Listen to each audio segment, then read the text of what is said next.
So Fragrant Flower Blooms with Dignity just ended, and in this video we're picking up where the anime left off and diving into what happens next based on the manga. After the fireworks festival, Rintaro wakes up the next morning screaming, still shaken by what happened the night before. Even his parents notice something's off. His mom and dad exchange glances, wondering what's gotten into him. He's clearly been acting strange ever since he got home last night. Rintaro quickly brushes it off, pretending everything's normal.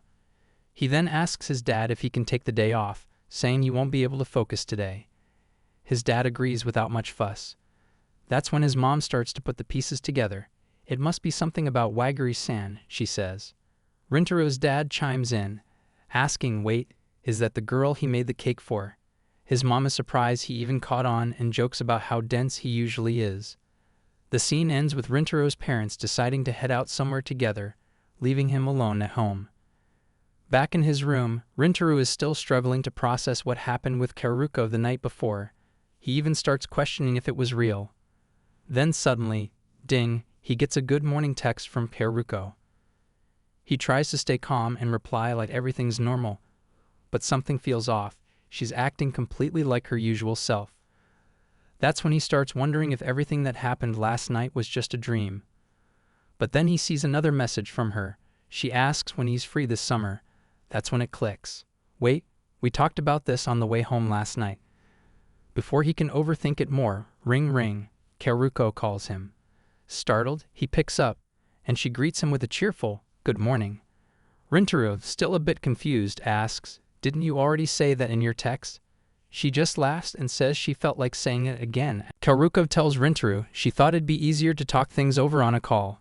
She explains she's packed with schoolwork and won't be able to meet up much during the summer. She mentions she only has about 5 free days total. Rintaro is surprised. With school, homework, and a part-time job, her schedule sounds brutal. But Karuko adds with a smile that she'll still make time for him, so it's not completely hopeless. Rintaro can't help but wonder if she's even a high schooler at this point, and asks if she's getting any kind of break at all. Haruko says she had a similar schedule last year, so she's used to it, and reassures him she'll be fine. Rintaro jokes that just hearing about her schedule gives him a headache, but he promises he'll adjust to match her availability. Karuko tells him not to worry, and that if it ever becomes too much, she won't force anything. But then she adds something sweet. When I imagine seeing you, I feel way more motivated. She then flashes back to the night before, remembering Rintaro saying he wanted to be with her all the time, and tells him she feels the same way. She says she wants to visit lots of places this summer, but more than anything, she wants to spend time with him. Hearing that, Rintaro can't help but grin. Karuko offers to go through her entire school schedule so they can find a good time, but Rintaro tells her that won't be necessary. He's pretty much free all the time. That makes them both laugh, and they agree to meet up after her classes the day after tomorrow, and the scene ends on Rintaro's thoughts. Even though everything seems the same, something feels different. The day arrives, and Rintaro shows up early. As he waits, he feels nervous, though he doesn't really know why. He reflects on Karuko again, how amazing she is, how she always seems so composed and cheerful. He compares himself to her and thinks, when she gets here, if everything's still the same, maybe all these doubts will fade away. Just then, he spots her approaching. But to his surprise, Karuko looks extremely nervous too. Her face is bright pink, and she's clearly flustered. Her voice soft and a bit shaky. They quickly head into a cafe and settle down at a table. Even as they sit, Rintaro can't help but notice she still hasn't made eye contact with him. She's fidgety, avoiding his gaze, and clearly not her usual composed self. Rintaro begins to wonder, is she actually more nervous than I am? He finds the thought kind of comforting. Seeing her like this is a rare sight. Breaking the silence, Rintaro stands up and says, I'm gonna go get a refill on my iced coffee. Want anything? That's when they make eye contact for the first time. Karuko nervously mumbles, I'm not really hungry. She passes on the offer but secretly regrets putting too much sweetener in her drink. Rintaro suddenly bursts out laughing, catching Karuko completely off guard. He grins and says, I'm just seeing a whole new side of you. It's kind of refreshing. He tells her that it's nice. She's always so composed, no matter what. Compared to her, he says, he's just a bundle of nerves. But Karuko quickly responds, telling Rintaro that she gets nervous too. She explains that, up until now, her happiness always outweighed her nerves. She admits that every time they've been together, she's felt nervous inside. Even during the festival, she says, walking beside him helped calm her down and made her enjoy the moment. And hearing his voice on the phone, that always makes her feel at ease. Then she quietly says, "Just being able to meet you makes me happy." Rintaro thinks to himself, "It feels like a dream come true. Just looking her in the eyes is taking everything I've got, because I've always loved her." And that's when it clicks. So, it wasn't just me. She felt at ease too, just by being together. Karuko apologizes, saying she didn't mean to dump all of that on him, and that she'll try to get over her nerves. But Rintaro gently tells her there's no rush. We'll get used to each other, together. Karuko then admits something else. She couldn't sleep at all last night. Rintaro laughs and says knowing she's just as nervous as he is actually makes him feel better. This flusters her even more. Blushing, Karuko says, "I couldn't be happier. Going out with you." They both smile, and together, they promise to take things at their own pace. The scene ends with the two of them continuing their date. After finishing up at the coffee shop, Karuko mentions she plans on going shopping. Rintaro decides to tag along, saying he's got nothing better to do. As they walk, Rintaro jokes, "You were really trying hard to finish that iced tea." Karuko sighs and admits she added too much sweetener.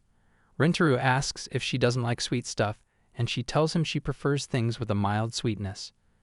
She then says she's been craving cake lately. She hasn't had any in a while. Rintaro smiles and says, "I'll make you a mildly sweet cake as a reward for working so hard this summer." Karuko accepts the offer gracefully. Once they reach the mall, Rintaro suddenly remembers that he broke his pencil last night. While he's checking one out, Karuko sneaks up and playfully startles him.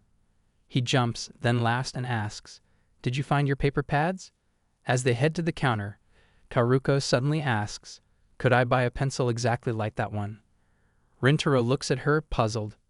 "Why would you want the exact same one?" She blushes a little and says, "Because I'll be using the same pencil as you." They end up buying matching pencils. Karuko carefully chooses hers, and Rintaro thinks to himself, "Is something this small really making her that happy?" They head over to the bookstore, and Karuko finds what she's been looking for. She then turns to Rintaro and asks if he wants to take a look around too. He picks up a manga, and Karuko's eyes light up. "Wait, you read manga?" "Not really. First time I've been in this section." Karuko gets excited and tells him the one he picked is actually still airing and really popular. Rintaro asks, "Isn't reading manga kind of childish?" Karuko shakes her head. "No way, it's amazing." Rintaro asks her for a recommendation, and she says she enjoys reading mystery novels. Then he asks, "What about horror?" Karuko immediately responds, "Nope, I can't handle it. Want to go see a movie sometime?" Karuko smiles and says she'd love to, but then pauses and looks at him suspiciously. "You're not going to make me watch a horror movie, are you?" Rintaro grins, guilty. They laugh, and Rintaro thinks to himself, "Today's been so much fun. I really do want to see her all the time." As they keep browsing, Rintaro spots a manga and recognizes the title. "Oh, I think Usami told me about this one." That's when he turns to Karuko and says, "You know, I think we should tell the others we're dating." Karuko nods. "I already told Subaru. She was really happy for us." Rintaro adds, "Do you think it'd make things weird though? I mean, two people from rival schools dating. But honestly, one of the reasons I fell for you is because you never cared about that rivalry. I think we should be honest. They deserve to know." Karuko smiles and agrees. The scene cuts to the friend group gathered around a table. Usami leans forward and asks, "So what did you want to talk to us about?" Rintaro starts nervously. "First, sorry for acting weird at the beach that day. I'm sure it made everyone uncomfortable." Usami shrugs. "I just thought you two were hungry or something." Rintaro finally says, "Well, Karuko and we've started dating." Before he can even finish, everyone jumps up in excitement. Usami grins, "Your dreams have finally come true." "Why are none of you surprised?" Usami replies, "Come on, we were all expecting this." Subaru smiles and adds, "Karuko already told me. She was glowing when she did."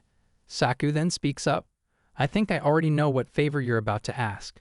He turns to Rintaro and says, "You want us to act normal, like always, because of the whole school rivalry thing, right?" He adds with a grin, "That's just the kind of guy you are. Don't sweat the small stuff," one says. "Let's just keep being friends, like always." Everyone seems genuinely happy, and the atmosphere is full of warmth. They all grab something to eat to celebrate, and Karuko softly says, "I'm really happy right now." Rintaro smiles and says, "Same." They laugh, and the group enjoys the moment together. Meanwhile, Subaru watches them and thinks to herself, "I'm the only one from our school here, so I have to step up. She's always protected me. That's why, from now on, I'll be the one to protect her."